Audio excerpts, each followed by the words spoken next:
Okay, we'll start tonight's meeting with announcements, and I'll start on my right with Mr. Cohen. Any announcements this evening? Not tonight. Mr. Liverman, Mr. Miller, Mr. Quinn?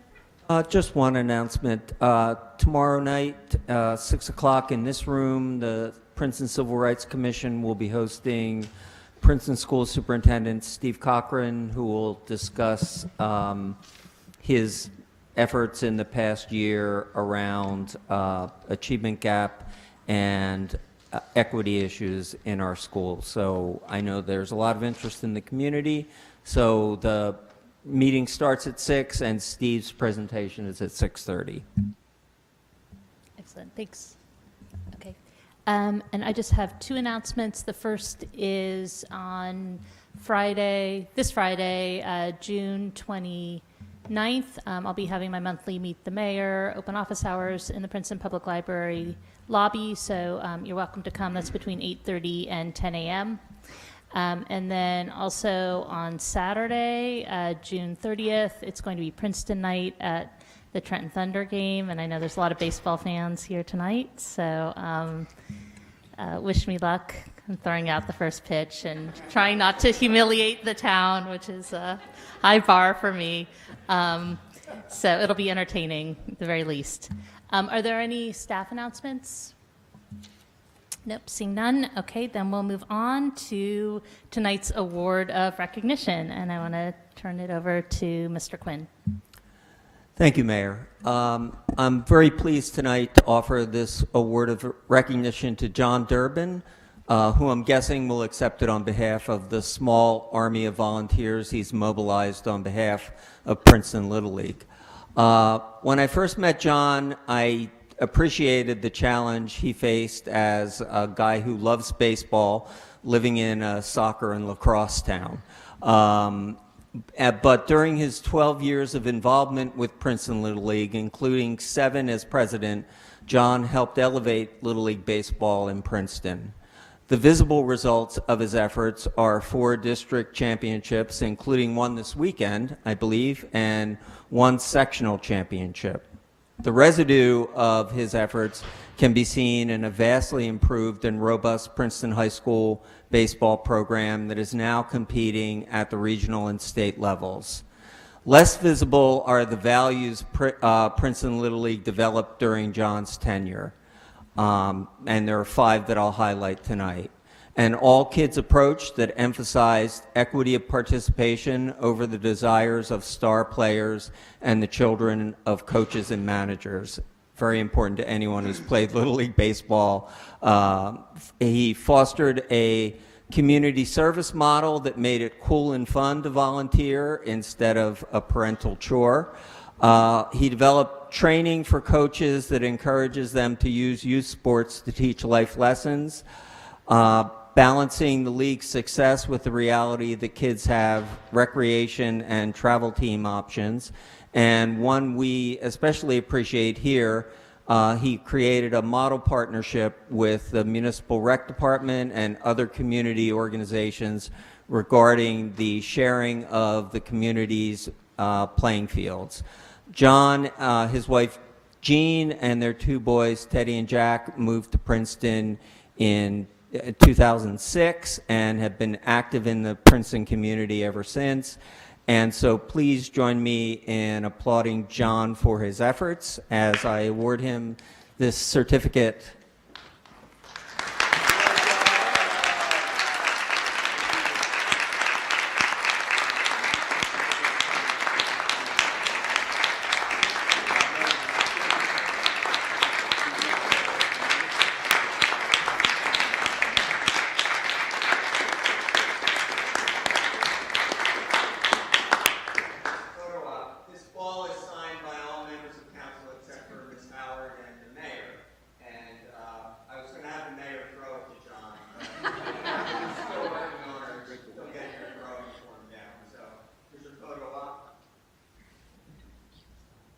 Ready? Thank you.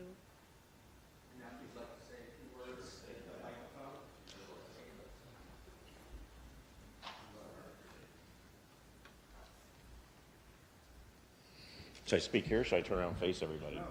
Speak here? Okay. I'll feel like I'm facing all of you. So thank you, Tim, for all those kind words. I am deeply honored to be recognized by the Princeton Town Council and the mayor tonight. So many thanks to all the members of the governing body for making tonight possible. I really, really appreciate it. And while I am the recipient of tonight's service citation, I see tonight's ceremony more as one to celebrate the continued success of Princeton Little League and the substantial efforts of so many friends and colleagues that have gone into making PLL one of our town's best institutions. I do want to take this opportunity to thank all of you here tonight and those not here who have made substantial contributions to PLL, to all our terrific board members over the last decade, to all our volunteer coaches, to our umpire coordinator and all our terrific umpires, many of whom have been with us for nearly 2 decades, to all the parents and siblings who volunteered at our famous snack shack at the Grover Fields, and to all our community sponsors who so generously sponsor teams and field banners each year, and to a great local sports writer in Bill Alden who has given us tremendous support and coverage in the town paper over the years as well. And a special shout out to our new president, Megan Hedin, and our current board members. The fact that she and all of them are doing such a great job has made it easier for me and the longer serving board members to hand over the leadership reins, knowing that the future of PLL is in good hands. So I'm almost done, but I do have 3 shout outs left. First, I want to thank our municipal partners, in particular Ben Stentz and Evan Moorhead and all of Team PRD for helping build and maintain some of the very best ball fields in the state of New Jersey.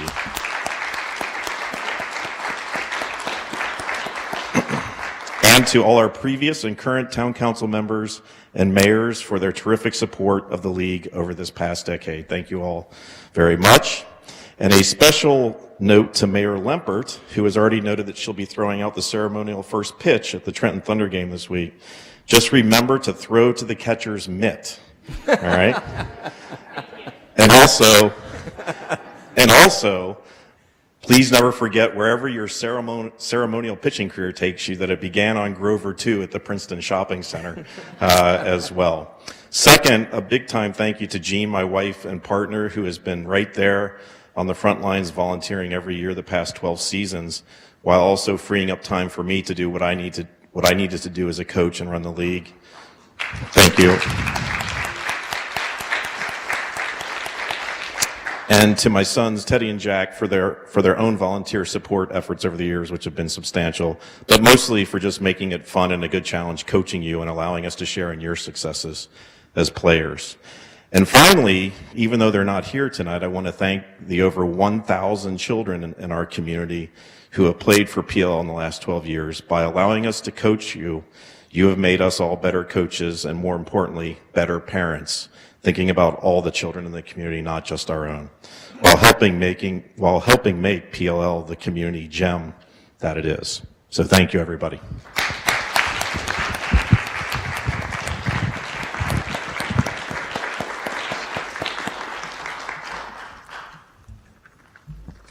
Thanks, John. Thank you. Congratulations, and thanks again for everything you've done for the town. All right, and now we're going to move on to comments from the public for items that are not already on tonight's agenda, and we'll start with the folks who signed up on the sign-up sheet, and if there's anybody else, I'll call for that after we get through this list. So first I'd like to call up Ron Nielsen.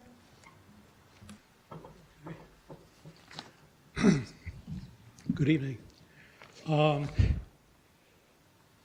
It's hard to follow a fellow like John.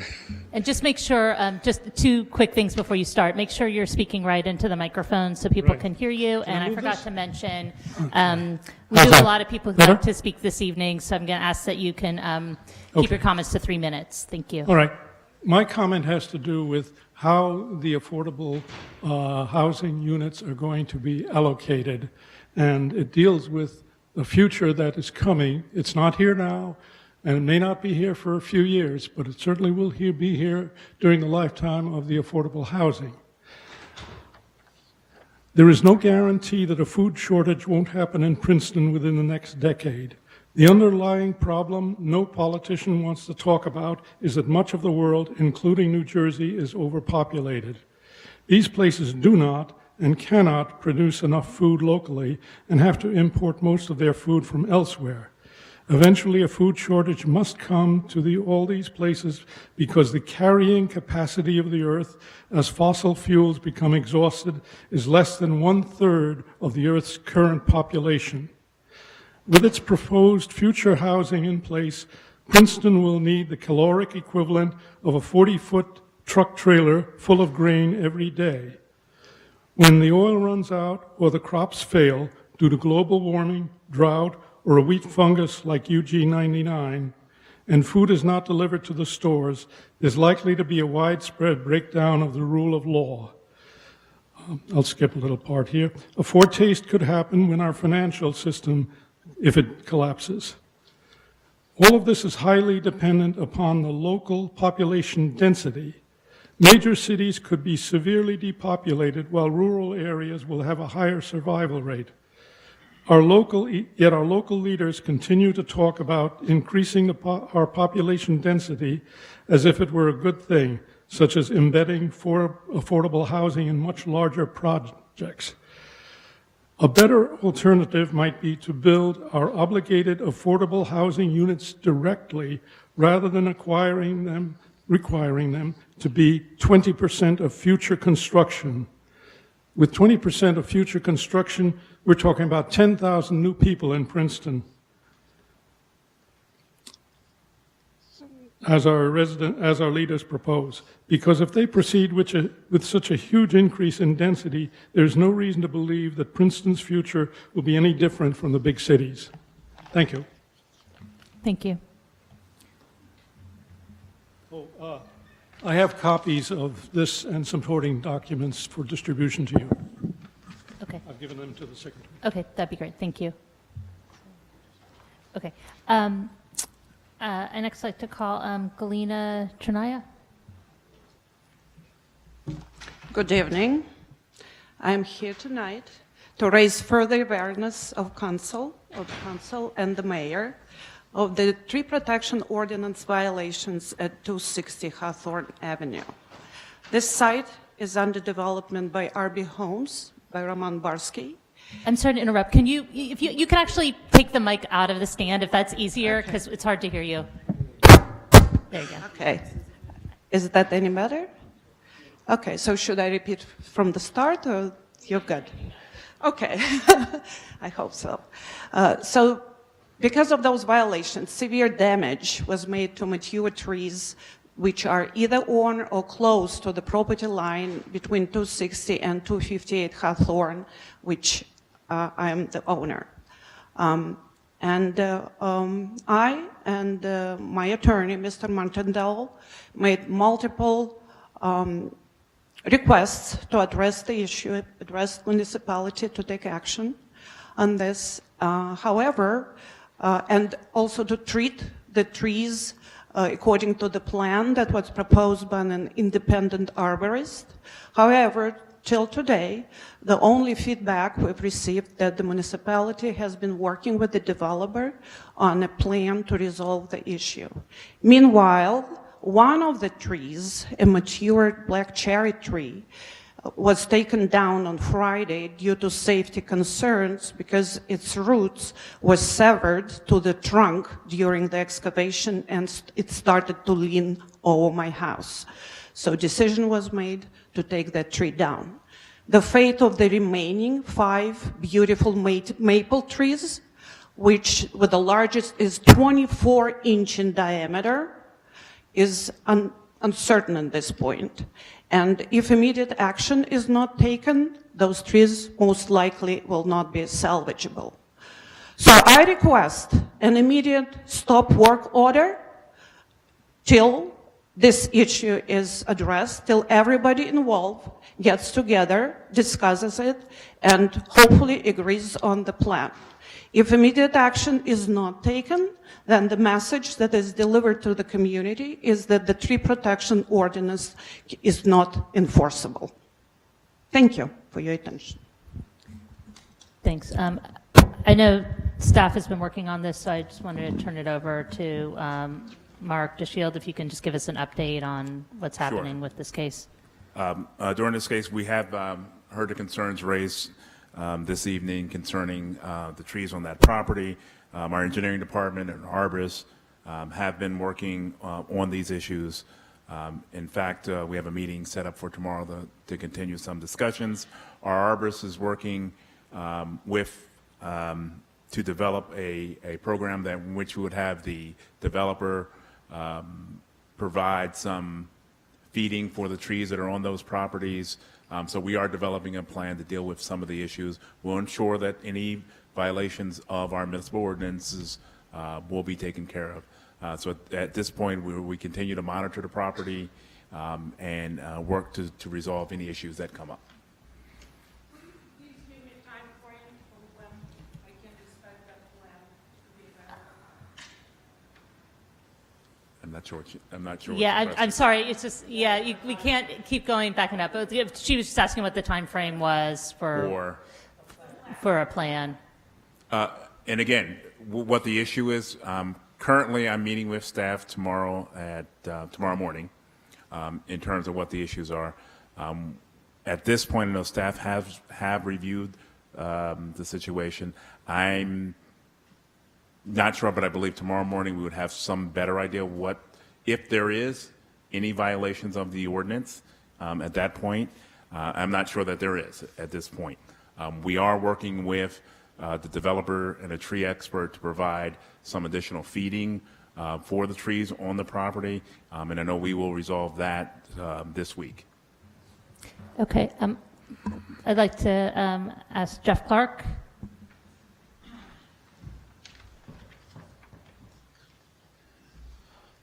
Jeff Clark, Balcourt Drive, Marcia Wilsey, Mercer Road. I'm sure that most of you would agree that our civil and political discourse in America today has degraded to the point where some folks are actually advocating for violence. The too often unasked question is what to do about it. Not long after the 2016 presidential election, 10 Trump supporters and 10 Clinton supporters came together, red and blue, to form a unique bipartisan organization dedicated to no lesser goal than the depolarization of America.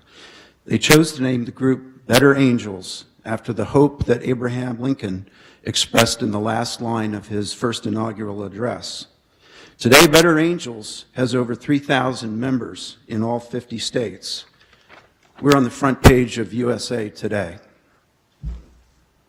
Marcia and I were member delegates to our first national convention in Harrisonburg, Virginia, in early June, where 147 red and blue delegates participated in the drafting of two founding documents, an American Declaration and Better Angels Principles and Programs, both of which we have to give to you tonight. The good news is that we're a citizens movement, and we're not here to ask anything at all of you except to listen. At a time of deep political division, extreme rancor, and lack of civility in our interactions, Better Angels advocates doing things very differently. In our support of depolarization, we engage communities by holding moderated red and blue workshops where people from very different orientations may come together and listen to each other, discover common thinking and values, and not to mention our shared humanity. The point is not to ask people to change their minds or temper their passions, but rather to support principles that bring us together rather than divide us. Marcia and I have organized the first of such workshops to be held in Princeton this weekend. As we sat in session reviewing the changes to our declaration, I was struck by the juxtaposition of our process with several excerpts of the U.S. Constitution and the Declaration of Independence that had been put up on the wall by our leadership. It reminded me that the words written at the time of our founding were not handed down by government decree.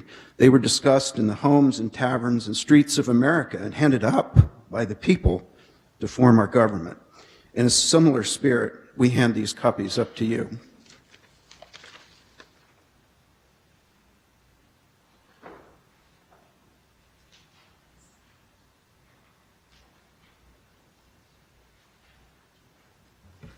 We'll let you know how it goes. Okay, thank you. That's very interesting. I'll just comment that I spent the day Saturday with a friend from the area, Kathy Wilcox. I know a lot of you know her, and she's going to be attending your workshop, so I already knew about it. And next is Gail Wurst. Hello, everybody. My name's Gail Wurst, and I'd like to first of all say that I'm here to support my friend and client Galina Chernea about the tree ordinances, and I in particular want to thank David Cohen and Jenny Krumiller, who took time out from a very busy weekend from a Sabbath to listen to my cries and pleas for help about 2 weeks ago when this began, and were very kind and gave us many good ideas. I also want to thank the mayor for coming and visiting and seeing the damage with her own 2 eyes about a week ago, and say that I'm extremely concerned, both as a business person, a friend of Galina and her husband, and as a resident of Princeton since 1965, when I used to live in the township, about this ongoing situation at her property. I also am in an interracial relationship, and I do follow closely things having to do with affordable housing, with lower income issues, with issues in our more affordable properties, and I see very disturbing likenesses about what is going on with the construction here and conflicts of ordinances and ordinances of 18-foot setbacks conflicting with 10-foot setbacks, which really aren't 10-foot setbacks because they're actually needing 3 more feet for setbacks for construction, and then the roots get cut off at 4 feet or right next to the trunk. And when we talk to people, our officials are giving us conflicting information. They're telling us that ordinances are laws. Then they say, oh, we met at a meeting, and ordinances are just things that we are to try to follow. They are just guidance lines. We can decide which one to follow. But always the ordinance which is followed is the ordinance which is on the side of the builder. And I hate to say that in this case, again, the builder happens to be RB Homes, Mr. Barsky, and this actually does create a special problem because it has very uncanny resemblances to an instance in 2005 at 60 South Harrison Street, where there were also problems of ordinances where a whole grove of trees were removed and 2 McMansions were built on one property. And an elderly resident who had been there for many, many years, over 35 years, was moved out.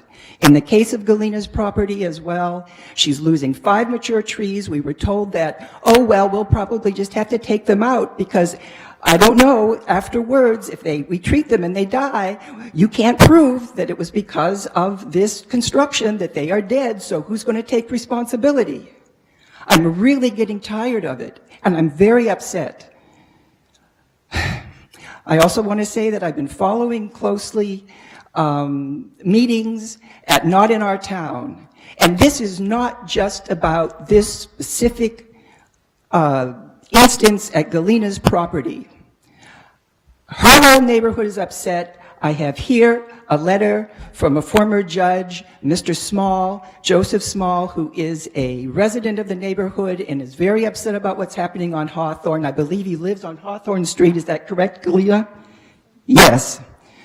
And we want to let everybody know that we're very upset, and I'm going to be telling this to other people of the community. We have also alerted the press. We do not want to escalate this. We really do not. We want to work with our elected officials. But please pay attention to this. It's very important for a lot of community members, and it also has to do with affordable housing, with what is happening with our diversity, with also the number of McMansions that are being built, and these $1.3 million homes are not the kind of homes that are going to attract people who want to move into these neighborhoods and really represent what we need in more affordable neighborhoods. It's a particular property which brings together a great deal of issues that have been going on for many years. And if you go back and read the New York Times in 2005, They had a very interesting article about these exact same problems that were still being discussed and are now being discussed and were going to be resolved, and they're still not resolved. So that's all I have to say. I would like to distribute the letter by Mr. Small as well. I have several copies here that he provided, and he wants all the council members and the mayor to have it.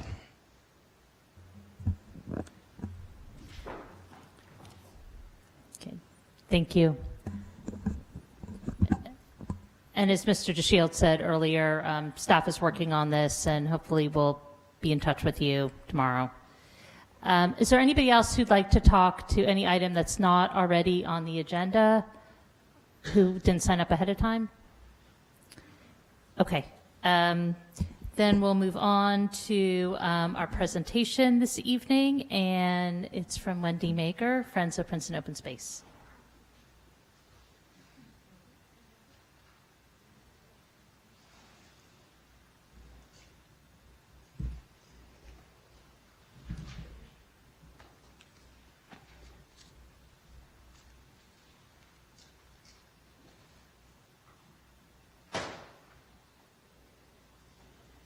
Good evening. Oh, I'll just hold this. So, I'm happy to be here tonight to present the municipality with $200,000 in funds contributed by Friends of Princeton Open Space, or FOPOS, to land preservation in Princeton.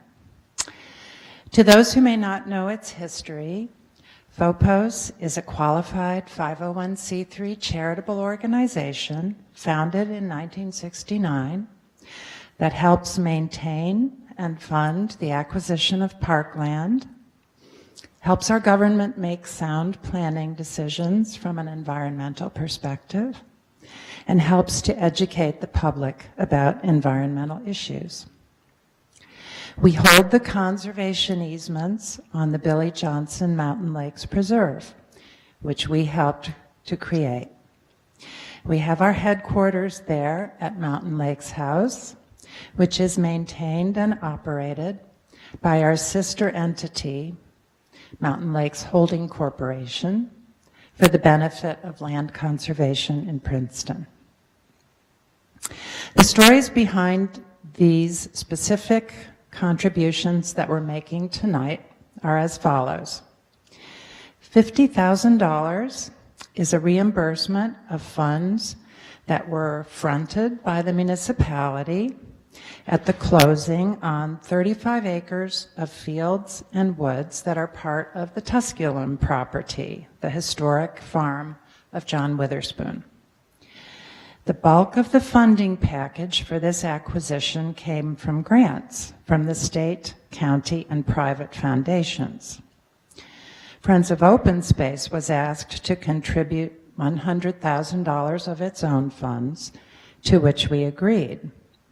However, at the last minute, the state declined to contribute an additional $100,000 of direct funding that was needed to close, which one of the landowners was very, very anxious to do. So we agreed to provide the crucial missing funding if we could repay the money to the town over time. And this $50,000 represents the final payment to retire that debt. The other $150,000 consists of funds from a Green Acres grant that we obtained and contributed to help create the Mount Lucas Preserve. That preserve consists of 25 forested acres with streams and boulder fields and wetlands between Mount Lucas and Route 206. It would be a property that's difficult and expensive to develop, but it provides a crucial link in a much larger network of preserved land on and immediately adjacent to the Princeton Ridge. The grant is in addition to $100,000 of our own funds and a $500,000 grant from the county that we contributed to this purchase. We are currently working with a consultant to develop a proposed trail system for this preserve so it can be enjoyed by its neighbors and all residents of Princeton.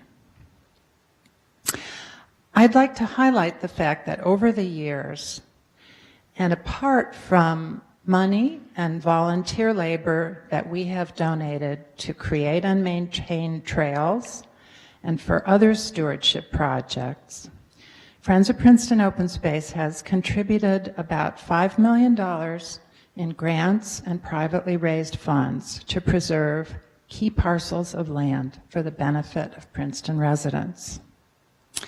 I have with me a brochure from 1982, when Friends of Open Space helped raise the final 25% of the money to create Turning Basin Park near the bridge on Alexander Road. This project turned a dumping ground and an area described as a neglected swamp into a dock and canoe launch on one side with a canoe rental concession, and a picnic area with tables, benches, grills, and a shelter, as well as parking on the other side. This was a couple of years before I got involved with Friends of Open Space, but when I did, I was fortunate to get to know the people whose names and home phone numbers appear on this little contribution sheet. That was Lori Kerr and Peggy McNeil. Other amounts and projects we have contributed to over the years include the following: $25,000 to hire a fundraiser and over $500,000 raised to acquire a conservation easement on more than 570 acres of land owned by the Institute for Advanced Study. We negotiated and contributed $35,000 to almost double the size of Woodfield Reservation. We led the drive and the fundraising to acquire Mountain Lakes Preserve and Mountain Lakes House, and contributed over $100,000 toward the purchase price. We contributed $300,000 for the acquisition of Greenway Meadows Park, and additional grant funds for the acquisition of 14 acres across Rosedale Road, adjacent to Johnson Park School. We contributed $100,000 to help acquire 25 acres of Coventry Farm and a farmland preservation easement on the remainder. We raised a critical $65,000 to close the final funding gap on the acquisition of the Ricciardi property. We contributed $200,000 in grant funding for the acquisition of the D'Ambrisi property to add to Battlefield Park. And we purchased property on Cherry Hill Road at a cost of $100,000 for a parking area giving access to the trails in John Witherspoon Woods. By the way, this is not an exhaustive list, but I know you have limited time. As we head proudly into our 50th year, we are not done. Of course, the job of stewardship of our passive recreation parks and maintaining the trails so that people can enjoy them is never done. But there are also still parcels of land unsuitable and impractical for intense development that we believe should be acquired and can be preserved consistent with our other obligations, such as affordable housing. We hope the municipality will continue to be our strong partner in this work, starting with an examination of how it fits into the climate action plan that is currently being developed under the auspices of Sustainable Princeton. We realize that land conservation is not the highest priority of every resident of Princeton, but we firmly believe that it remains important to a great many, and that even more significant, it has benefits for all. Thank you for your attention, and we look forward to working with you in the future. Are there any questions before I actually turn over the gelt?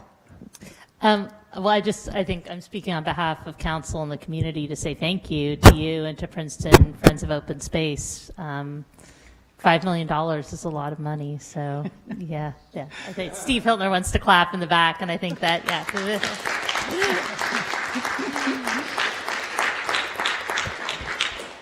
Okay, I'm going to give the actual real money.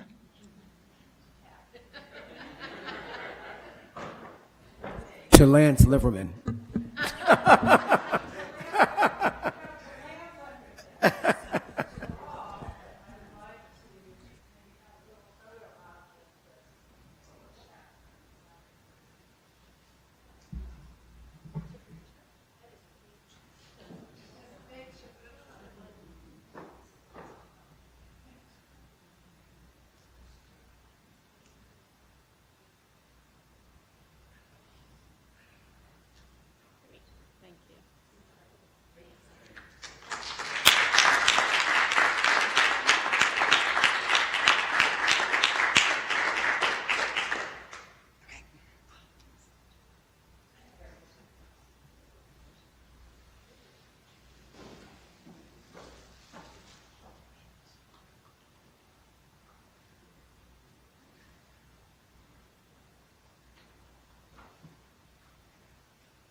Okay.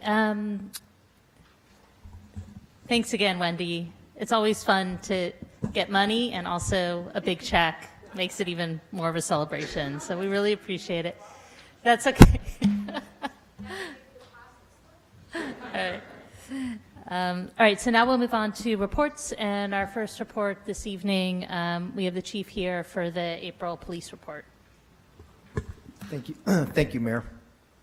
I just have two quick things to bring up. We've talked before about our bike patrol initiative in the summertime, so I'm hoping that you're seeing an increased presence, and you're going to see a really great presence coming this summer and into the fall. We just Princeton University, actually, I want to thank them publicly. Their police department has a trainer that certifies officers in bike patrol, and they held a class just for us this week. So we certified 6 more officers, all in the patrol bureau. So I was pulling in this morning, and 7:30 we had somebody going out on bike patrol in the morning. So to help with different things that are going on at that time in the central business district. So we should have a really good presence coming up. I also wanted to make the public aware that this summer we will be engaging in some critical response drills. Obviously, with the internally, we've been speaking about our training and policies with all the things that go on nationally, the tragic events that have happened nationally. And I just think it's important that the public knows we are committed to best practices and to training, especially in this area. So we internally have committed to at least 1 training per quarter every year. And that's a practical training where our officers get real life experience, and it also includes classroom training. So it's a big undertaking to get the whole department done that many times a year, but we found that, we were definitely doing it. Things change so quickly with tactics and things like that I just wanted you to know that we are on top of it. I know we don't like to think about it, but we think about it internally, and we're addressing it. So as those dates come up, it shouldn't be anything that the public will see. They'll be confined in different areas of town, but we'll put out announcements just saying we're doing it at this location, and we'll put up signs in the variable message boards as well. But that'll be going on this summer. Great, thanks. Are there any questions for the chief? Ms. Carmella? Yeah, especially it might be a good idea. I mean, I guess I know you've had experience doing these, but just to specifically let the neighbors know, because a number of years ago it happened in my backyard, and my neighbor was totally freaked out. We actually, you're 100% correct. We'll do our normal notifications, then do door-to-door notifications in the immediate area that'll be affected. I had one other thing. You go ahead. Do we have an update on the shooting on Nassau Street and the prosecution for that? Yes. So we've done, just so you're aware, I should have brought that up as well. In early May, we did a internal review, just so you're aware. That was a full day. 27 officers, just our officers, sat down and debriefed the whole incident. And I'm putting together a formal review of that. But I know the investigation was complete, and the Attorney General has not put a finding out yet. So there's usually there's a little speculation involved here because I haven't spoken to them directly, but it's usually one of two things. Either, and it's really up to the Attorney General, they present the shooting to a grand jury. That is a protocol that I believe this Attorney General has committed to doing in all fatal police-involved shootings. So this may be one of the first in which that occurs, or it's just a matter of maybe, I was under the understanding that it was complete. It may not be fully complete, and that's why he hasn't put out a message as of yet. But it's one of those two things that are happening. Any other questions for the chief? I do, yes. Chief, I was just wondering if you have any updates or are able to speak about how the police department would respond to warrants for outstanding parking summonses. I do. Thank you for bringing that up, actually. It's been an issue that we've been looking at for many years and how we're dealing with it locally. So there's specifically with parking summonses, I guess about a few weeks ago, the Administrative Office of the Courts put an order out to all municipal courts that warrants are not to be issued for outstanding parking summonses. So I think the way I interpreted that is that this is the first step in a reform in this area to do with warrants, specifically with parking and probably traffic. And while there hasn't been anything formally put out, it seems to reason that the first step is no more warrants, and then the second step will be a different process, which will probably be something more civil in nature than it's really a civil process now. It's considered civil process, but it won't be the issuance of warrants. It'll be something different. Right. So we're kind of waiting for that next step, Yes. which is a positive thing. It's a good start for us that we yeah. don't engage in that type of having to arrest people for those small warrants. Definitely, that would be a welcome reform. Yes. And appreciate if there is something formal. Yes. That comes. I've spoken with our court administrator regularly on it, so she knows that we're eager for the information. So Okay. I'll be sure to pass it on. Thank you. Yeah, Chief. Thank you for a nice report. And as you know, we're the cheerleaders for the police department up here. I just want to remind everyone that due to possible retirees in the near future, that we're going to have availability in regard to police personnel. So if anybody's listening, to stay tuned. We have one of the best police departments, I say, in the state of New Jersey and possibly the world, and we're trying to keep it that way. So we're looking for everyone from different backgrounds. If you have an open heart and you're willing to serve the town of Princeton, we would love for you to apply. Absolutely. Thank you for bringing that up. And yeah, that's imminent, and we're really eager to attract some very qualified local candidates as well. So we're hoping that we get a lot of local input and participation. Great. Yeah, Ms. Kremler? Just following up on the warrants, do you have any idea, are they going to start doing something like handing it over to collection agencies? Because that's the only thing I can think of, and I'm wondering if they're going to give discretion to towns, or do you know anything about how they're going to handle it? I don't. Again, I'm speculating, which I probably shouldn't do, but I do know the initial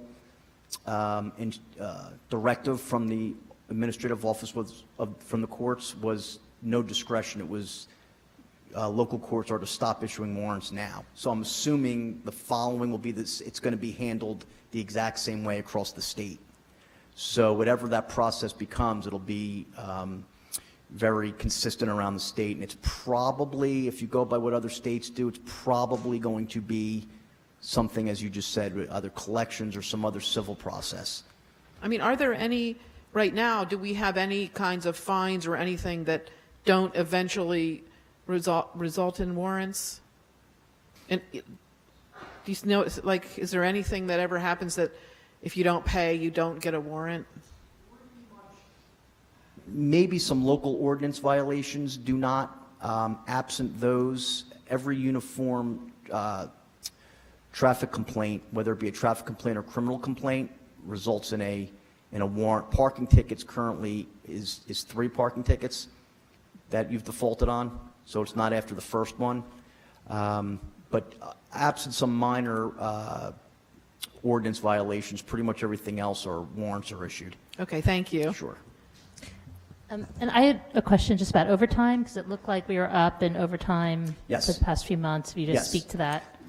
Absolutely. So I looked, I've been looking at it in depth, and the good news is, again, I don't think it's not a systemic issue that's going to continue. There's been some individual things that have occurred, and in April, believe it or not, we did have a flu-type epidemic run through the department, which resulted in shortages, and contractually, because of our contractual obligations, that really drives overtime. So I think, and by the way, our newest officers are all field training and full-time, so that bolstered our numbers, and that's going also to help us bring that down.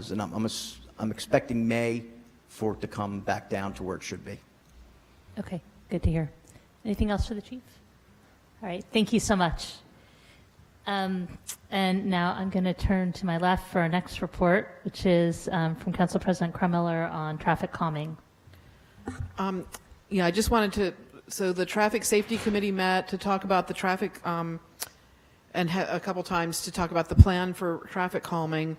And mainly, the report is in the agenda, and it says it's very short, but it basically is emphasizing what we've been trying to emphasize all along, is that we'd like to, we are going to make a plan for, working to reduce speeds on our roads as much as practicable, but we're basing it on objective criteria. So rather than reacting to requests, we're going to try to be more proactive, especially since we've now decided that we are going to put speed humps in some places, but there also are a lot of other ways that we can reduce traffic. And I just wanted to go through that list just because people usually just want to do speed bumps right away or speed humps. And so we can put big message boards out with slow down signs. That's like the first step. And we can rotate the your speed is signs. And if people have a concern in their neighborhoods, they can contact the traffic officer and have their neighborhood put on the rotation for the your speed in signs. We can put in rumble strips. We can increase enforcement. We can change the geometry at intersections, because if you make the corners sharper, that can calm traffic. And we can put in raised crosswalks. We can repaint the lines to narrow the lanes. And when we're building roads, we can narrow the lane. When we're rebuilding roads, we can also narrow the lanes. And we can add curbing that also reduces traffic. And last, we can put in speed humps or cushions. If people want to drive down John Street and see what the speed cushions are, they are working on John Street. Are they slowing traffic down? I just tried them out the other day. Yeah, they seem to be very effective in that area. They're very unobtrusive and yeah, it gets the message. But the main thing that we're doing is collecting data, and so the plan is to maybe take a few months, maybe till early next year, to collect comprehensive data of speed and volume on the streets that we are suspecting are the worst offenders, but also responding to neighborhood requests if people want us to test their street, we'll also do that. Nick, jump in if I'm saying anything wrong. 100% right on. Yep. And we're also concentrating on heavy pedestrian areas and high volume areas and areas near schools. So there's kind of an objective criteria that's going on for this plan. So we really, the council and various committees are all more committed, and as the year, even in the last 5 years, have gotten even more committed to making our streets safe. And I don't know if you want to talk about Vision Zero a little bit. Yeah, I was just going to mention two things. One, I didn't want to lose the thread with the suggestion from the Mayor for the Day student about the rainbow crosswalks. And I don't know if that could be one of the experiments about whether that helps or not. I know it's not officially in the MUTCD, which is the manual of standard traffic Uniform designs, but traffic I'm not, it's the acronym. Other people remember exactly what it stands for, but I think it could be an interesting technique to use. Maybe having like a rainbow on the street would make people take notice and slow down a little bit.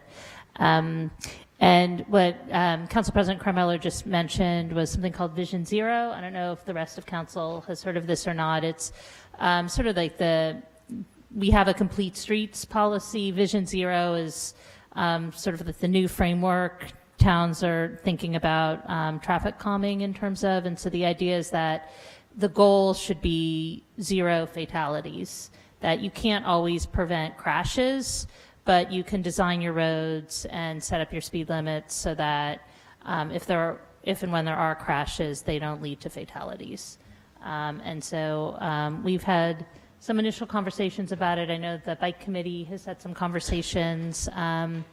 Actually, we had some representatives come in from Munich Re, which is a reinsurance company down on Route 1. They're really interested in this. I think New York City has adopted it. A lot of the big cities around the country have adopted Vision Zero. I think Jersey City just adopted it too, but it's something that we might want to start thinking about, and it's just a new framework for thinking about what the priorities should be in terms of traffic planning. And I think it's just part of the sea change we've been seeing from the purpose of transportation policy is not just to get people where they're going as quickly and efficiently as possible, but to make sure that everybody's able to get to where they're going safely.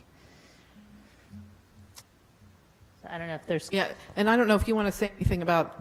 the other thing I wanted to ask you about is I know we've been talking in the Traffic Safety Committee about getting... We've gotten at least one improved Your Speed Is sign that is much easier to collect the data, and I was wondering what the progress is, because I know I would support spending the money on the Your Speed Is signs where it's easy to collect the data, and I don't know if the other council members feel that way too. The older ones, the issue we have is they're clumsy to get the data from, and there's a lot of literally carrying equipment back into the police station, putting it up and downloading it, where these newer ones, I believe, is all wireless, if I'm not mistaken. We can look at it and you can access it live. So anyone that has access to that system could just log in and get the data. They are, the downside obviously is that they're significantly more they're more expensive than the other ones. Do you have a ballpark of how much they are? I forget. We It was actually- like $4,000 about or something, or Yeah, do you remember? we actually have a quote that we got, and it is in that area. I think it's slightly a bit higher, but around the $4,000 mark. Mr. Cohen? Yeah, I just, you didn't mention specifically this kind of data to collect, so I wanted to suggest the Bicycle Advisory Committee, when we were embarking on the process of preparing the bike master plan, actually mapped crash locations. And that was really helpful in making the case for where improved bike facilities would be required. So I left that out, and I wrote this, and I should have put the crash data in there. Of course, thank you for bringing that up. That's very important data. Any other questions? Yeah, Mr. Quinn? I hope that where you say, please note this is not a complete list, that that bike lanes might be included in efforts to repaint lines to narrow lanes. Definitely. Okay. Thank you, Jenny. And now we'll continue with other council reports, and I'll start on my right again with Mr. Cohen. Yeah, I just wanted to make a brief report from Public Works. Jenny and I had a letter in the Town Topics this week announcing just a specific aspect of the implementation of the parking recommendations. The council at our last meeting approved a contract with Passport Services, which permits private-public parking sharing agreements in the town. So property owners who have parking spaces that are not utilized full-time by the on-site use, with this Passport Services, which is among other things, a pay-by-phone application, can actually make their spaces available to the public and bring in income for the organization. So it's great for, nonprofits, churches, who have parking needs that are limited, but businesses also, especially if it's a daytime business, they have spaces that are available in the evening. And I just wanted to mention that to sort of get it in the council record that we're asking people to contact the engineering department, Deanna Stockton, if there's interest, and the parking consultant and the engineering department will get back to the interested parties with the details of how it can be arranged. Great. Thank you. And is that at our next meeting where we're going? Is that the July? At the next meeting, we'll be talking about the meters themselves at the next meeting. Right. So for people who are interested in parking, our first meeting in July, July 9th, will be the meeting where parking is the featured item on the agenda. Ms. Everforth? Mr. Miller? I have another report. About just a quick report about the freebie schedule. You may all be wondering that since we changed the schedule, how is it doing? And I do have some data that I can just quickly, that for the month of May and this year, the average passenger trips per day was 129.5, and in 2/17 of May, it was 86. So in April, it was 129 this year. Last year, 88. In March, it was 112. And in last year, it was 82. And in February, it was 106. And last year, it was 86. So it has resulted in increased overall ridership. That's excellent. Thank you. Your graphs are pretty too. Nobody can see them, but that was nicely done. They're not mine. Greater Mercer TMA, who manages our freebie, did it. Just Mr. Quinn, any reports? I'll continue with the transportation theme. Just heads up to my colleagues that on July 23rd, Deanna Stockton and I will be reporting on the Beta Bike Lane. It was to be on the agenda for tonight, but we were unable to secure the data on the bike counts from the Delaware Valley Regional Planning Commission in time. So the July 23rd presentation will include data on car counts and speeds along the Beta Bike Lane route, bike counts, along with survey data and recommendations for potential next steps on the Hamilton-Wiggins corridor. My other report is about the review of the Princeton Civil Rights Commission, and I'm pleased to announce that it'll be available also on July 23rd for Council's consideration. Councilwoman Fraga, Councilman Liverman, and I will be reviewing a draft of the report before submitting it for Council's review. Thank you. No, okay. I just have a couple reports. The first is maybe a couple weeks ago, I attended an assembly at John Witherspoon Middle School, and just want the community to know, if people haven't heard about this, to congratulate the students there. They were the winners of the New Jersey Federation of Food Banks Students Change Hunger Governors Cup. And that's because the students at John Witherspoon collected more pounds of food for the local food pantry than any other school in the state of New Jersey. So they were collecting from Mercer Street Friends Food Bank. They had a goal of collecting 10,000 pounds of food, and they actually ended up collecting 11,400 pounds of food. And they had help from so many of the different businesses in town and different institutions. So it was really great to see all their creativity, and they set up all these different competitions, and they're the masters of social media and other things. But we have really great middle school students. And then I just wanted to also update, when we last had the parking consultant in, we were talking about what the logo should be, or icon should be. So we did have a meeting of the design group, and luckily we have our ace in the hole designer here, does double duty with Councilman Quinn, and we hopefully we'll have something to present when the consultant comes, but we're looking at something that's super basic and just makes use of the existing parking icon that everybody recognizes, which is the square with the P in it. And we're looking at a design that has like a teardrop around it, like that "You Are Here," also classic icon. So we figured might as well make use of what people already know. Are there any staff reports? Nope. Okay. Then we will move on to the first ordinance introduction of this evening, which is 2018-13, an ordinance by Princeton authorizing the acquisition of Herringtown Woods, Block 2901, Lots 1, 2, and 3, and Block 3001, Lot 7 on the tax map of Princeton pursuant to NJSA 40A 12-3. And Mr. DeShield, do you just want to explain briefly what this is? Yes. This ordinance will authorize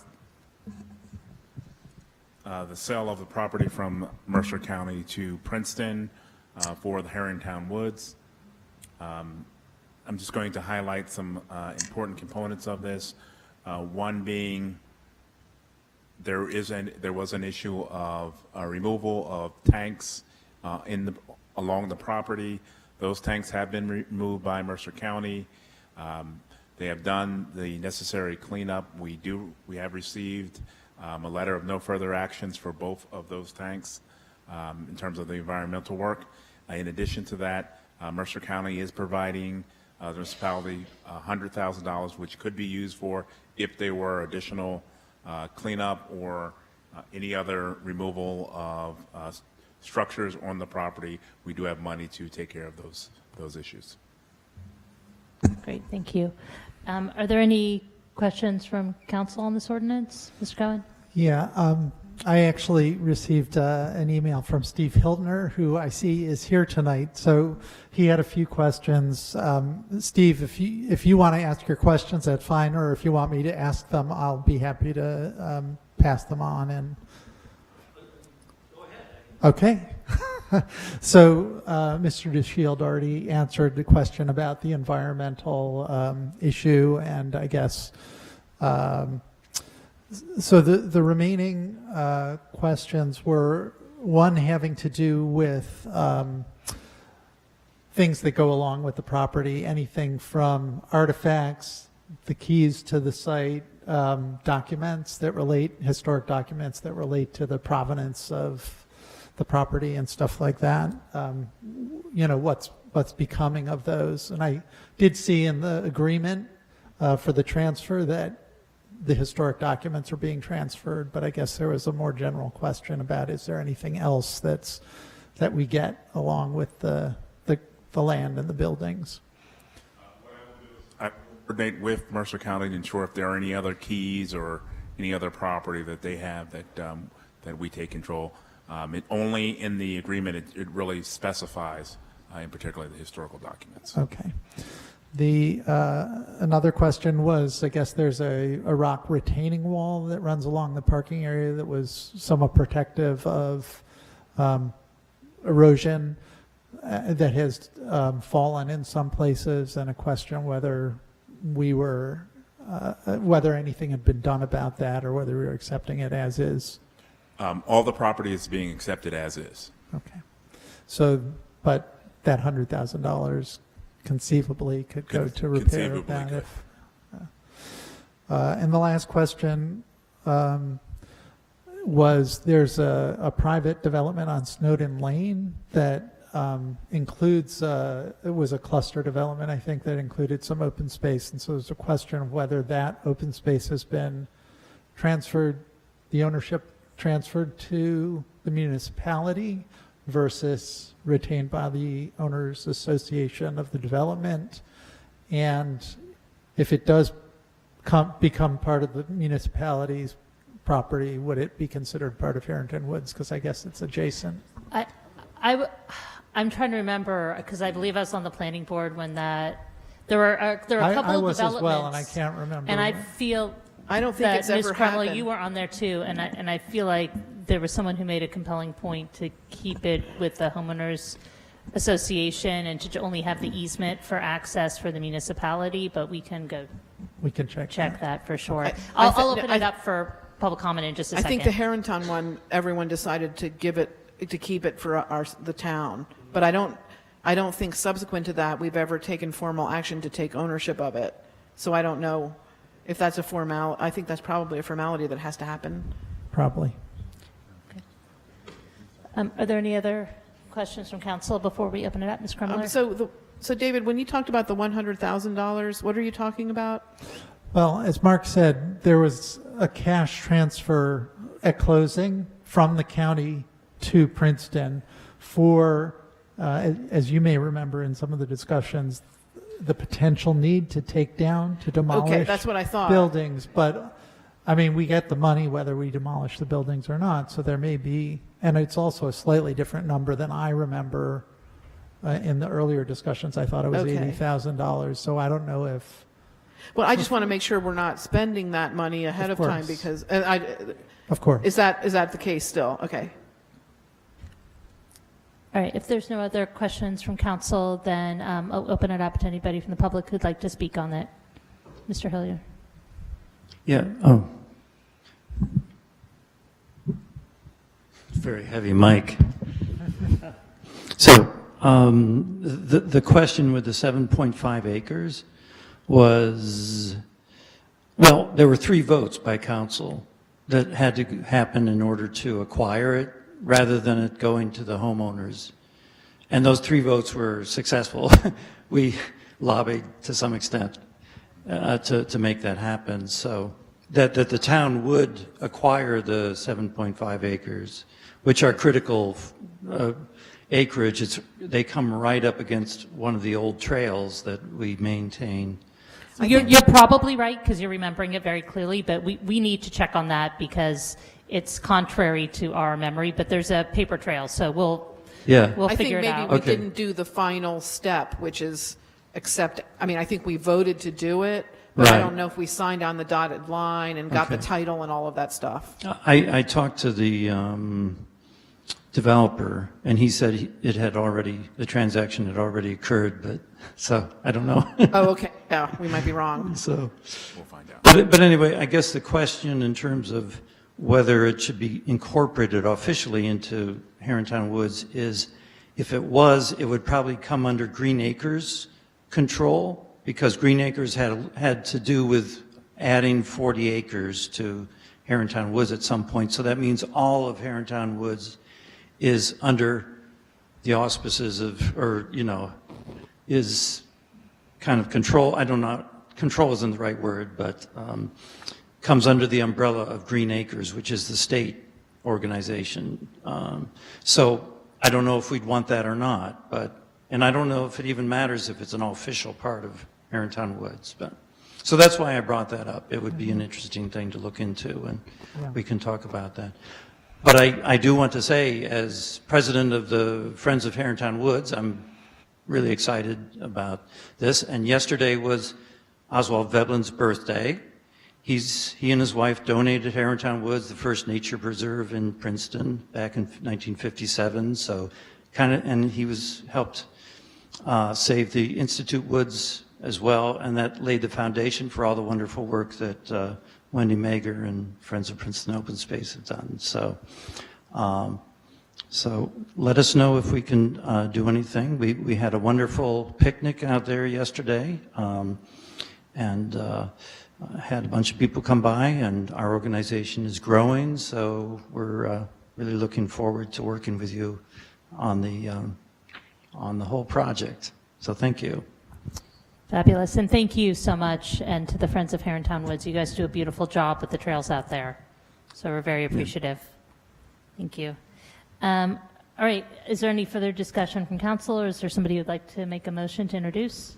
So moved. It's been moved by Mr. Liverman and seconded by Ms. Kremiller. And Madam Clerk, please call the roll.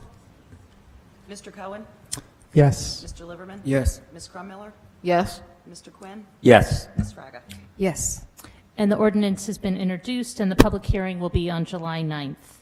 Next, we come to the second ordinance introduction for this evening, 2018-14, an ordinance by the municipality of Princeton concerning solar panels in residential districts and amending the Code of the Township of Princeton, New Jersey, 1968, and the Code of the Borough of Princeton, New Jersey, 1974.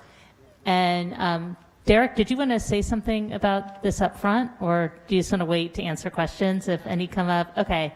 So first of all, I'd like to thank Mr. Bridger, who's our zoning officer, for bringing this to our attention. What this ordinance tries to address is an issue where people have been having to come before the zoning board for variance to install solar panels because they're just they just are beyond what the height limit is or what some of the setbacks are. So this would provide an exemption so that people don't have to seek a variance and to do something that is helping the reduce our carbon footprint. Yeah, Mr. Cohen? I just wanted to clarify. I mean, although it would apply to cases where the existing structure was conforming and this would create a 6-inch nonconformance, I think it's more intended for existing structures that are nonconforming. They're already too high, and you're adding 6 inches. You don't need to go through the rigmarole of getting the variance. Right. Thank you. So are there any questions from council? Are there any comments from the public on this?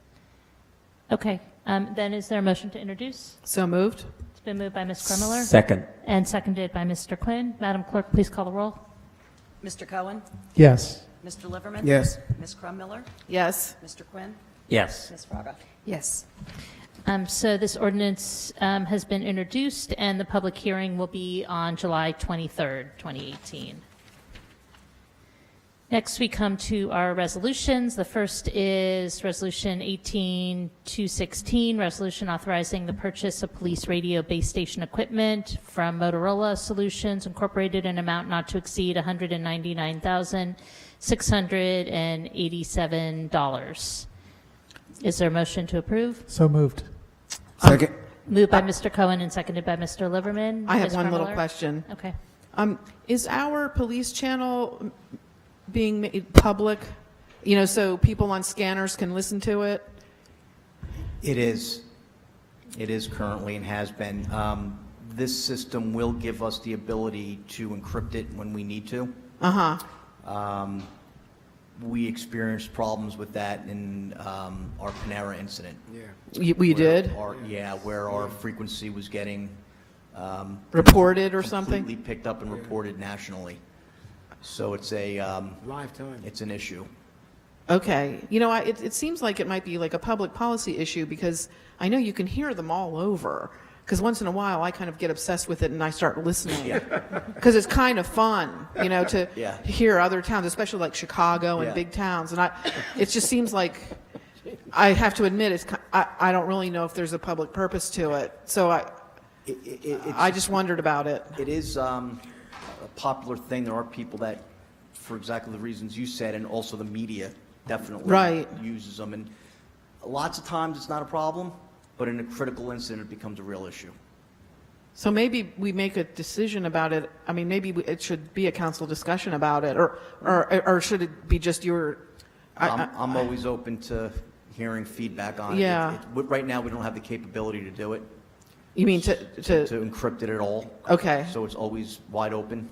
Okay. But that's just that's, one factor. Right, Yeah. I understand. I just thought I'd use this opportunity to ask that little question that I've been thinking about. Okay, thanks. Any other further comments on the resolution? All in favor? Aye. Any opposed? Okay, the resolution passes unanimously.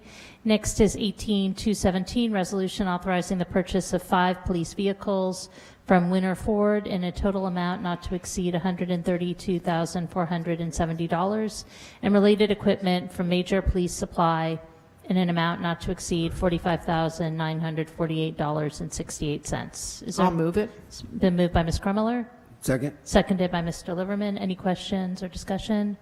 All in favor? Oh, sorry, Mr. Cohen. I just wanted to comment that I was pleased to see that the special equipment is actually being reused to the extent possible. So this is not just a budget for new equipment. It's Absolutely, and as we get this inventory up, this price should decrease every year theoretically to where it's very minimal. just labor. Yeah. And this was part of our capital programming years ago. Yes, part of the program, Yeah, yes. yeah. Great. Any other comments? All in favor? Aye. Aye. Any opposed? Okay, the resolution passes unanimously. And next we come to Resolution 18-2018, which is a resolution directing the Princeton Planning Board to investigate whether the properties owned by the Princeton Theological Seminary and located on Stockton Street, Library Place, Edge Hill Street, and Hibben Road meet the criteria for designation as a non-condemnation area in need of redevelopment. And I just wanted to read a short statement before handing things over to Ms. Krummeller. But several weeks ago, representatives from the Theological Seminary approached the municipality with their desire to add more housing to their tenant campus. And they inquired about the process to bring forward plans. We brought in our municipal planner, who's here this evening, Jim Constantine, who suggested we consider redevelopment as a tool. You'll be hearing more about redevelopment in a few minutes, but one of the many possible provisions in a redevelopment agreement is a financial contribution towards affordable housing. And I've been advised by our municipal attorney that I should recuse from tonight's resolution because of this aspect of redevelopment. My husband is a tenured professor at Princeton University, and because Princeton University has properties that are a significant part of the municipality's affordable housing plan, and because a possible redevelopment plan involving Princeton Theological Seminary could include a contribution toward affordable housing, and because the town's affordable housing plan is being determined through litigation. So because of those reasons and out of an abundance of caution, I will be recusing from the vote on this resolution tonight and turning the gavel over to Council President Krummeller to lead the discussion. Thank you, Mayor. I'll just start out by saying I think that we all value the neighborhood that hosts the seminary. It's a beautiful, classic neighborhood that helps define Princeton, and I think we all want to keep it that way. But more than that, I'm going to hand over the presentation to our planner, Jim Constantine, who is really going to talk about redevelopment and the advantages that it offers over the traditional rezoning process.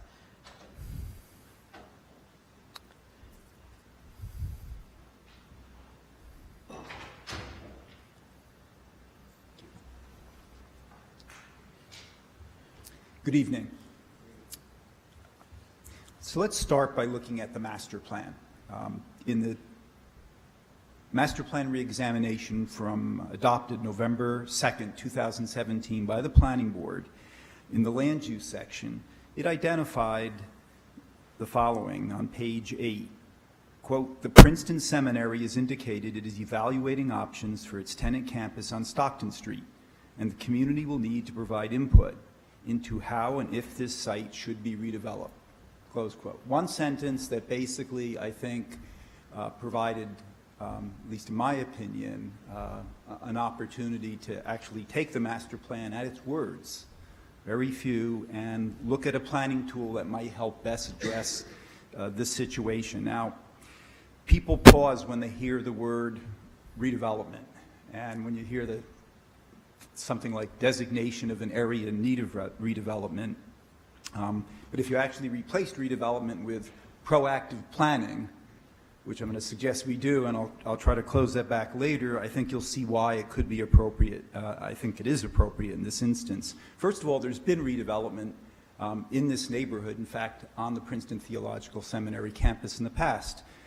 There was a fairly low-scale, older library at the corner of Library Place and Mercer Street that was replaced with a building that is taller, more scale and mass, greater floor area ratio, that went through a process of redevelopment.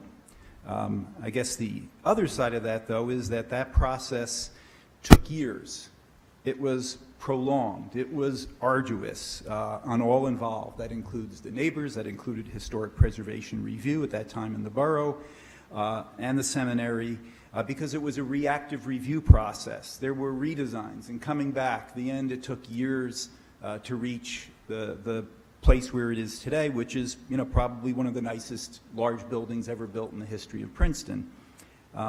So that process is what we have if we do nothing. If you were to move forward with what's proposed this evening, it's really charging the planning board with this.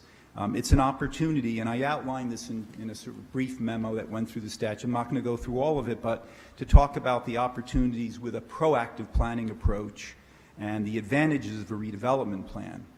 First, and most importantly, it empowers additional municipal authority, permitting the use of flexible, smart growth planning tools that are not available under conventional rezoning. Those include the ability for greater control than conventional zoning, the ability for proactive public participation during the process of creating a redevelopment plan, the ability to incorporate non-contiguous properties. Redevelopment plan is not just limited to things that are built. It can also involve, and it has in other communities, downzoning or preservation of open space or improvements of parks, public space. We all enjoy Heinz Plaza downtown. That was an example of a public space benefit from using the redevelopment statutes.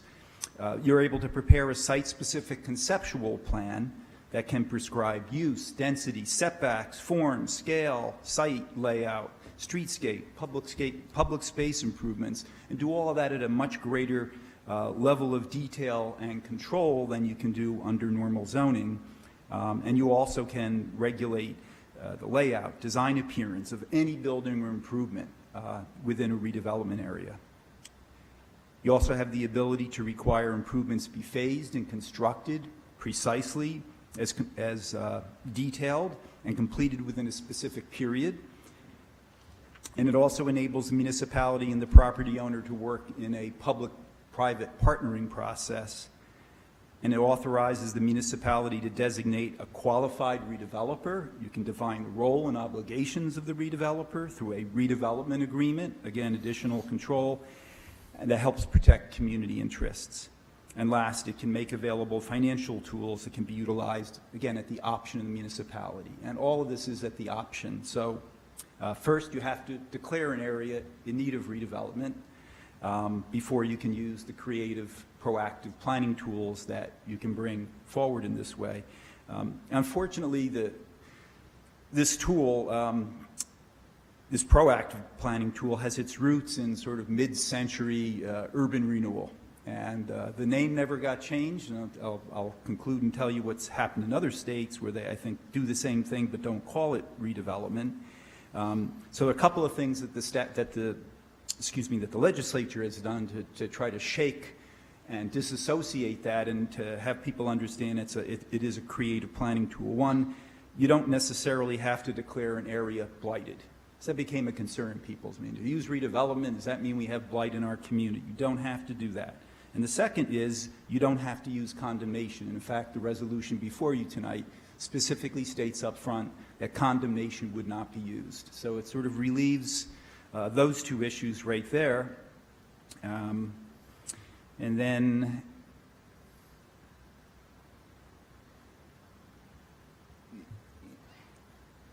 I was going to say one other thing, just comparing it to other states.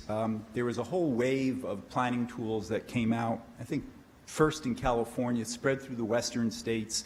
I've seen them in many other places where I've worked outside of New Jersey. They're often referred to as a specific area plan or a small area plan or a sub-area plan. What it basically recognizes is that your high-level municipal master plan is at a policy level, but isn't the best tool when you're kind of landing down in a neighborhood or a district or a specific corridor. And then you have zoning that is sort of a formula, but without a plan, you're left to sort of review piecemeal development. So this specific area plan movement really attempted to shape specific plans for a specific area at a greater detail with custom zoning and design guidelines and all sorts of tools, including some economic development tools that might be associated with it, can be initiated in other states by municipalities, by property owners, by a partnering of them, by neighborhood association. They're used in I don't know how many states. I would reckon it's several dozen states, mainly in the West, Canada, Australia. In New Jersey, everybody just sort of patched together and tried to rework the redevelopment tool. So that's what we're left with, but it's effectively the same thing, the same opportunity. Thank you. Any questions from council? Yeah, I just had one. I know that in your memo you laid out, I think there are 9 criteria that you can use to designate an area as appropriate for redevelopment. I think I don't remember where I heard this, maybe it was at a planning board meeting, but that most of them are adequate by themselves, but one of them can't stand alone. You need to meet 2 requirements if that's one of your 2 requirements. But I didn't pick up which criteria is the one that requires more than one. It's the last one, which H, the designation of the delineated areas consistent with smart growth planning principles adopted pursuant to law or regulations. So Okay. we just need to couple that with another.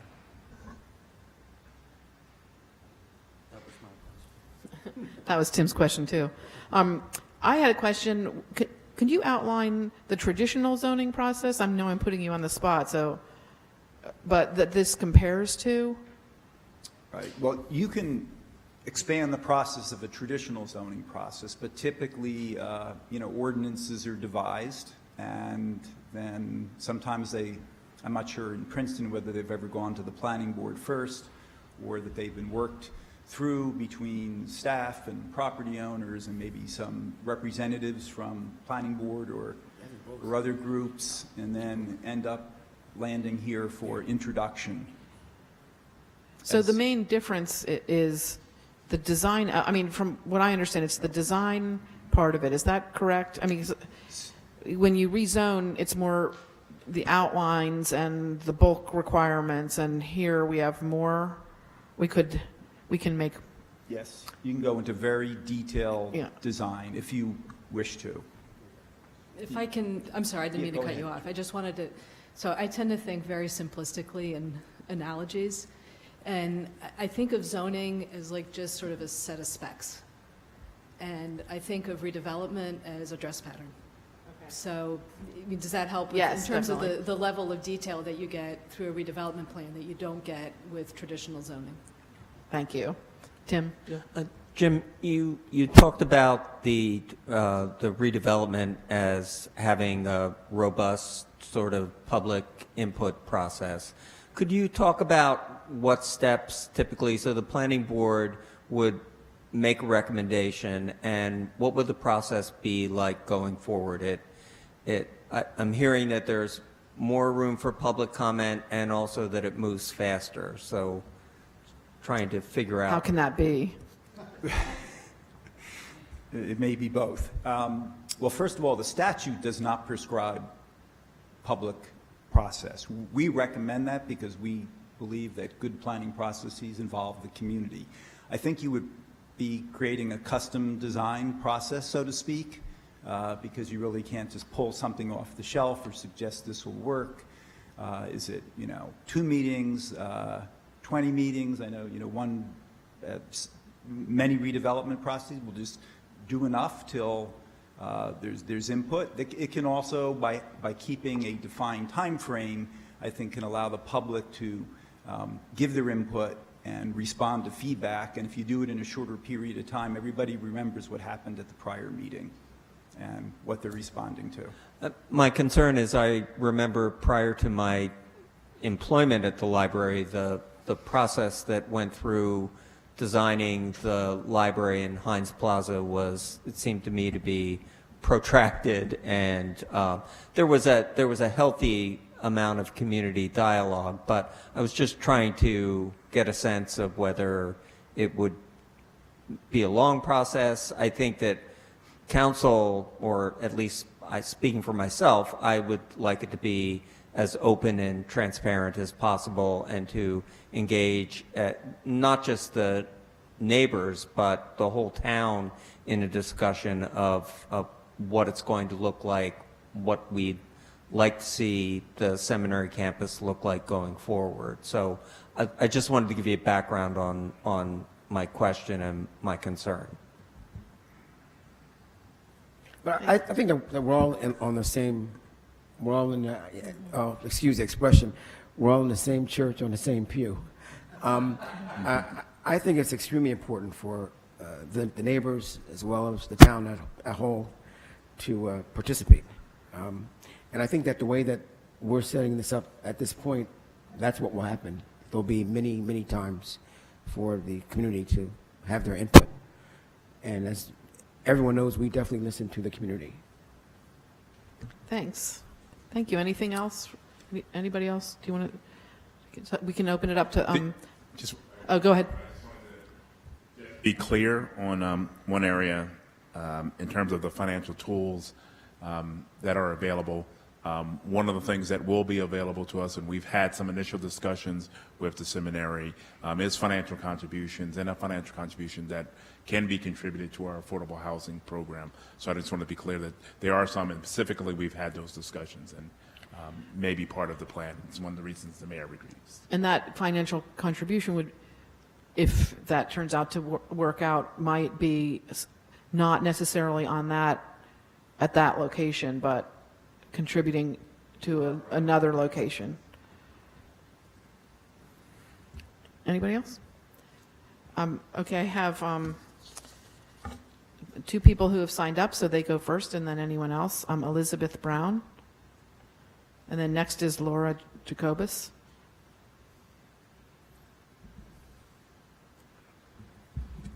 I want to make sure that I can you hear me? Okay. First, I'd like to address some comments to the people from the seminary. I've long been your friend. I'm not sure I'm your friend anymore. I know many people who teach at the seminary. My husband has taught seminary students. When they were planning their library, which is very, very unpopular in our neighborhood, I made myself unpopular by getting up at public meetings and talking about the need for the library. I know the seminary has financial problems. I want to see them pull them, get that together. I'm very happy with what I heard about the Roberts tenant redevelopment, but I'm very, very unhappy about a couple things. We were never told about parcels 6, 7, 8, 9, 10. Those are the parcels that include 4 landmarks, Adams House and 3 Stedman houses.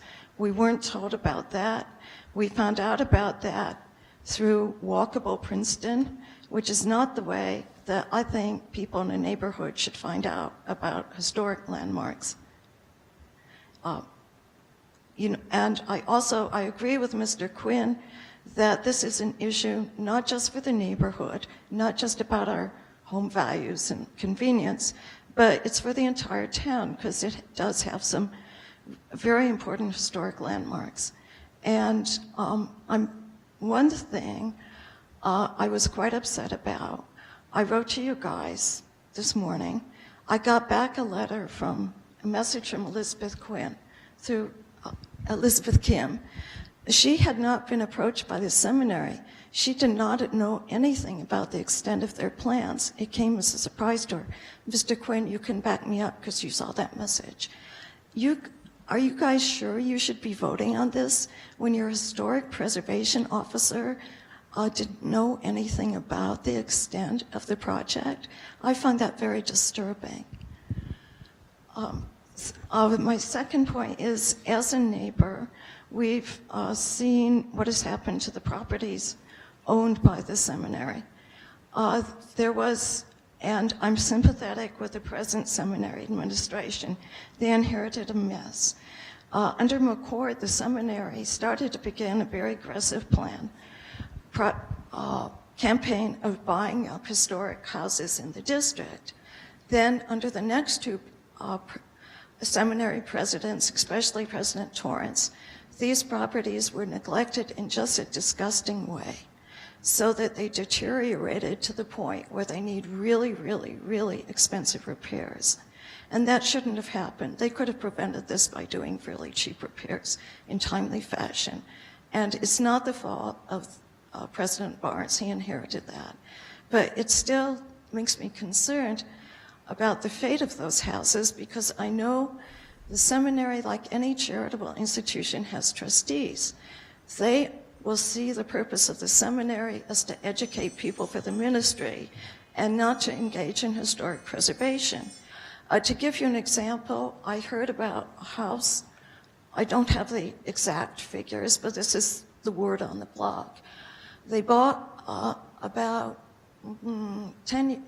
20 years ago. The seminary had as a bequest a house now known as the Wee House on Etchell Street, which I think it finally got for $600,000. It was very, very badly neglected under President Torrance. The result was the seminary had to put about $600,000 of repairs to make it, rehabilitate it again. And I've been inside the new house. It's nice, but the seminary was not extravagant. They obviously had major structural problems because of neglect. Now, if you're a seminary, so the house is not currently worth twice $600,000. So the seminary basically lost money on the project. Will the seminary trustees look at these other houses which have been neglected and say you've either got to raise them or you've got to sell them to the highest bidder in order to, be faithful to what is your legal responsibility, which is education. So I'm also very concerned about that. I am quite sympathetic to the seminary. It's a wonderful institution. It has, they have to deal with problems that they inherited from previous administrations, but I feel that this is one, because of past misconduct on the part of their administrators, the seminaries in a financial bind with these houses and may face pressure to work in ways that work counter to historic preservation. So I think this should not be rushed through. This should be something that should be brought to the attention, not just of the neighbors, but the public in general.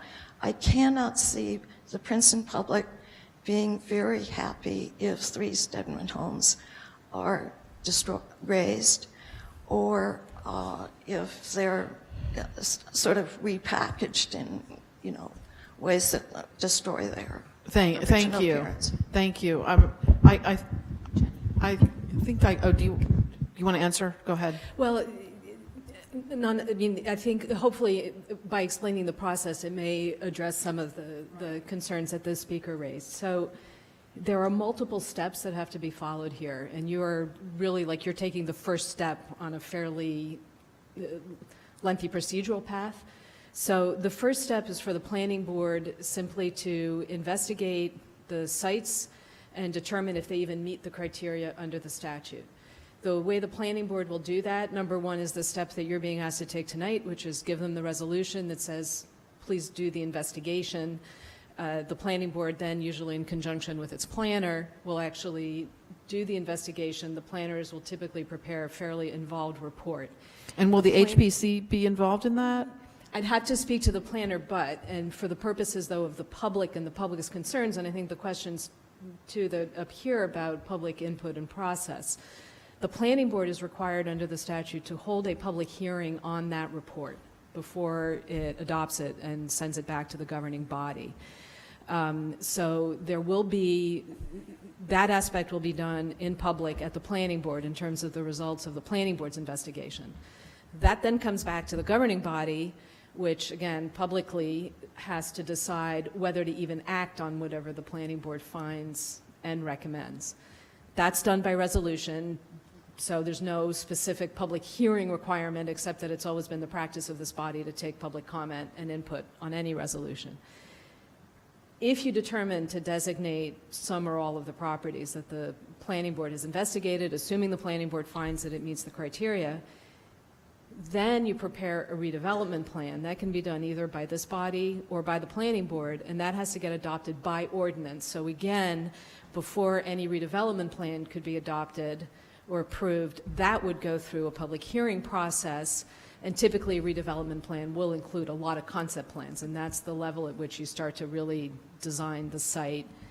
And then once that redevelopment plan gets approved, speaking generically, then specific applications, site plan applications, have to come back to the planning board like any other development application, only this time it's pursuant to the redevelopment plan. So there are a lot of steps that are built in, and tonight is just the very, very first sort of kicking off the process. Right. So there hasn't really been any opportunity that would have been appropriate to approach the Historic Preservation Office, but there will be. There should be, and you know, and again, I don't even want to say that it's a foregone conclusion that the planning board's going to come back and say, yeah, it meets all the criteria. I mean, we obviously have a planner here who has a very good knowledge of the statute. However, you're just asking the planning board to do the investigation, and I don't want to make assumptions about what the planning board will say.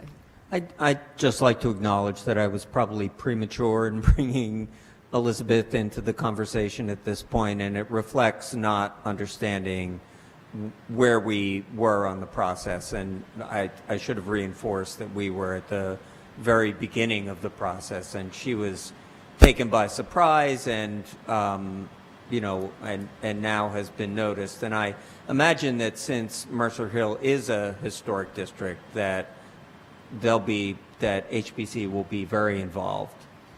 And I think the seminary representatives who are here will address that issue maybe after public comment. David? Yeah, and I just wanted to comment that in my introduction to this idea, have been impressed with the fact that not every piece of property that's part of the redevelopment zone is actually to be developed. Okay, so one of the virtues of the redevelopment approach is that you can protect pieces of the redevelopment zone from development as part of the overall plan for development, whether that's preservation of open space in the form of playing fields that are there, or preservation of the historic structures. And my sense from Ms. Kim's email was that since she was recommending a courtesy review, that these sites would not actually be within a historic district. So again, if you're interested in protecting historic structures that do not actually exist in a historic district, the redevelopment plan might be the perfect tool to extend protections to those properties. Thank you. Anybody else on council? Laura Jacobus? Okay, oh, thank you. Is there anyone else who would like to speak?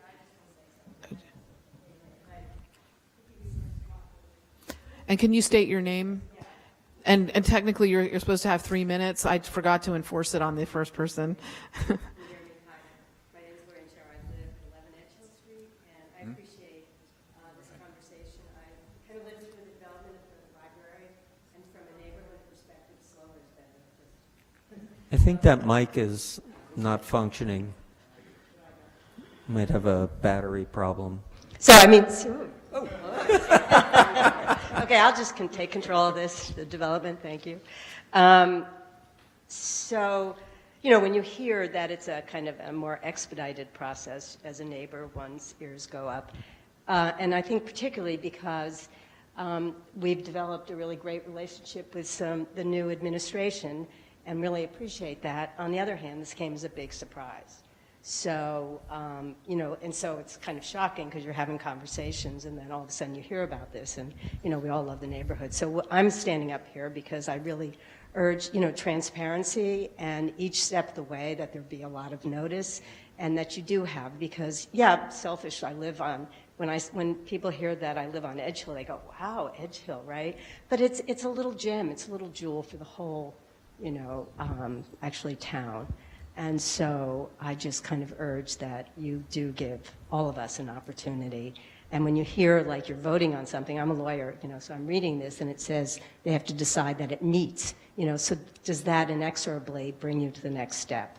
And I think that's one of the concerns that we had, not understanding the process. So. Thank you. We love the neighborhood. Thank you.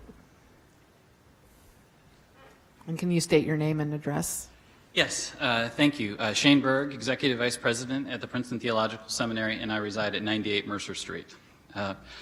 So I want to clarify something that is really quite crucial here.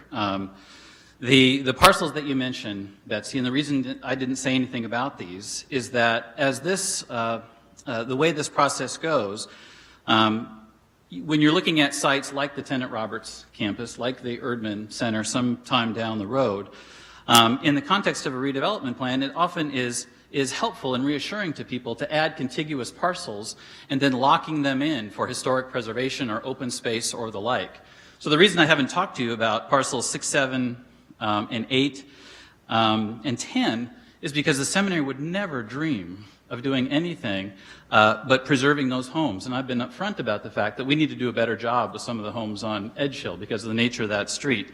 So the reason they're here is that we're able to give the town a guarantee that those historic homes won't be altered in any way in terms of redevelopment. In fact, we can offer pledges of their upkeep and maintenance. Same with the Hibben Athletic Field.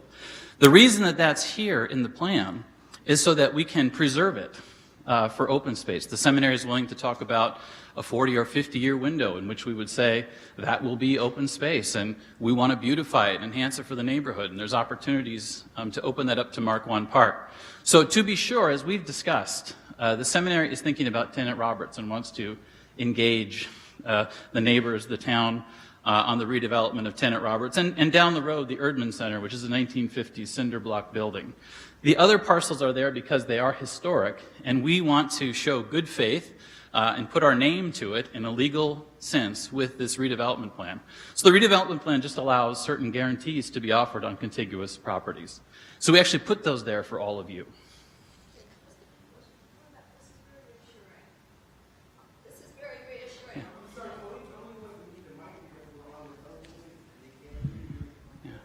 May I give Betsy the mic?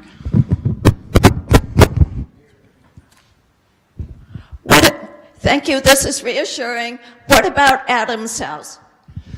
Adams House, same thing. So that's a historic home. It has a not well done small addition on the back, so we'd want that to be up for negotiation. But absolutely a historic home that will incorporate into any work on that site. Thank you so much. And I would say we live in this neighborhood. The president lives in this neighborhood. We think Springdale is really an example of what the seminary is capable of in terms of historic preservation. We care about the livability, the walkability, the historic character and charm of that neighborhood. We don't think it's just a local treasure. We don't think it's a regional treasure. We think it's a national treasure. And we count it a privilege to live there. And we like our neighbors, and we respect our neighbors. And one of the things that we liked about the redevelopment process is that it allows for really robust engagement to be built in and designed by Jim in concert with the planning board on the formal side. And that allows the seminary then, on the informal side, to make folks aware of our master plan, to talk with them about the long-term vision of the campus, so that they're really aware of what we're thinking in the long term, how that coheres with what the town is thinking, and then they can engage the planning board formally as well. Thank you. So, do you have any of your plans up on the website yet? Or We- your we just- hope we just for put- plans? We just put some up on the website, and Dr. Ann Stewart, who's our Associate Vice President for Communication and Deputy to the President at the seminary, is going to begin inviting groups of neighbors to master planning presentations. We're going to start right away. There's going to be 3 or 4 on the books for this coming week, but then we're going to schedule them all throughout the summer so that everybody has a chance to come and meet our planners, architects, consultants, engineers, and so forth. Thank you. Is there anyone else who wishes to speak?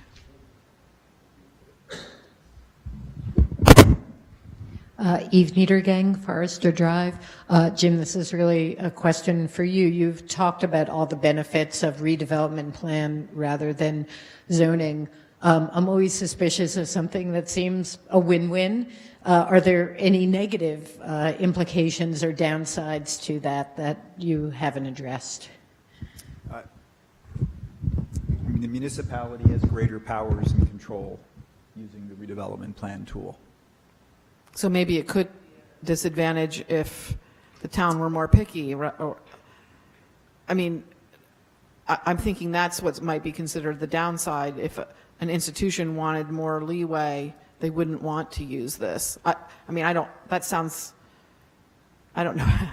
that sounds. Yeah, I was also going to comment, this first step that we're talking about, area need, will not usurp or replace the existing zoning, any historic designation. Everything that's there remains in place. It allows you to move forward with a redevelopment plan, which, by the way, is at the municipality's discretion, whether you move forward with that and whether you adopt one. So you have control all the way through the process. Thank you. Any other?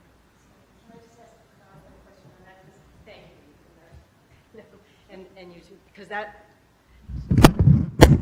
actually was my question about giving the municipality more control. So does that mean that it can override in a different way its own ordinances, statutes, et cetera, right?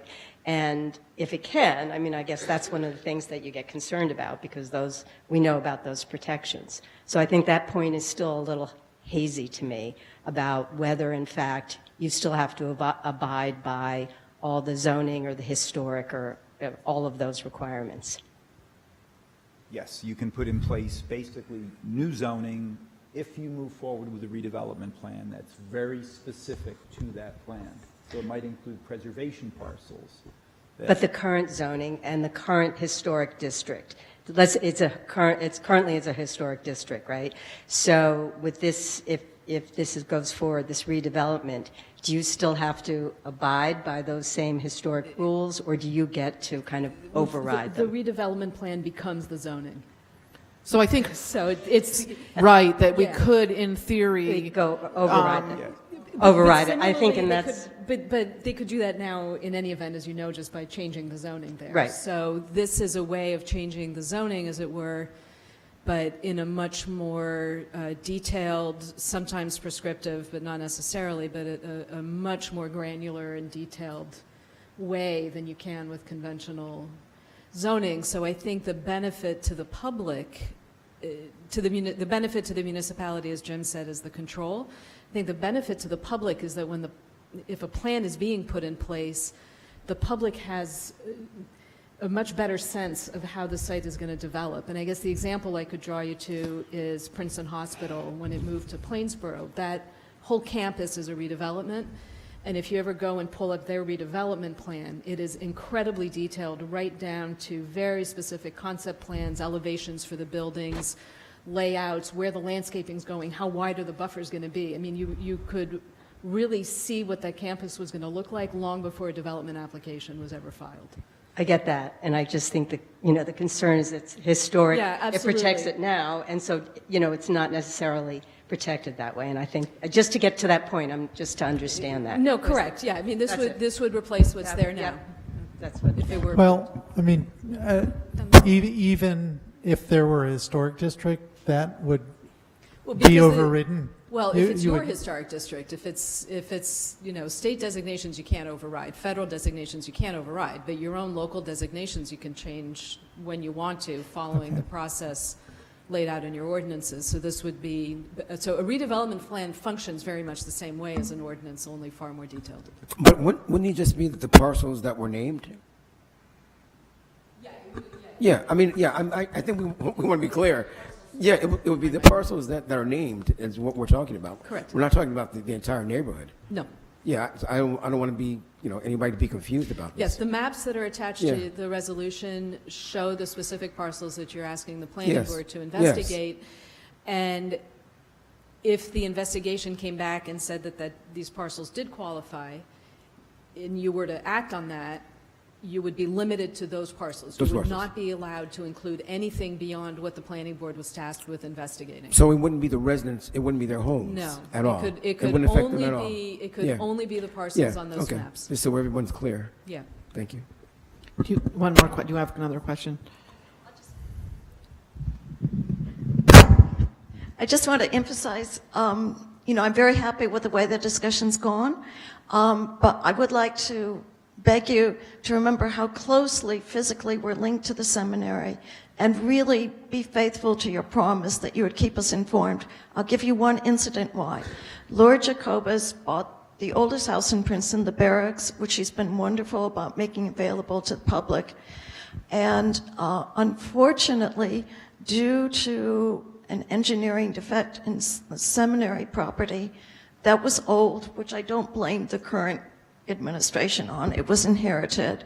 Her house was flooded from seminary land, which in turn caused a fire. So there you had the oldest house in Princeton almost going up in flames because of a situation on seminary property. And it's not the fault of the people right now, but just to illustrate that there are a lot of very historic buildings, and that's why we want to keep an eye to protect the neighborhood. Thank you. We will do our best. Are there any other comments? Is there a motion? I make a motion that we accept the resolution. Is there a second? Second. All in favor? Aye. The motion passes. Thank you.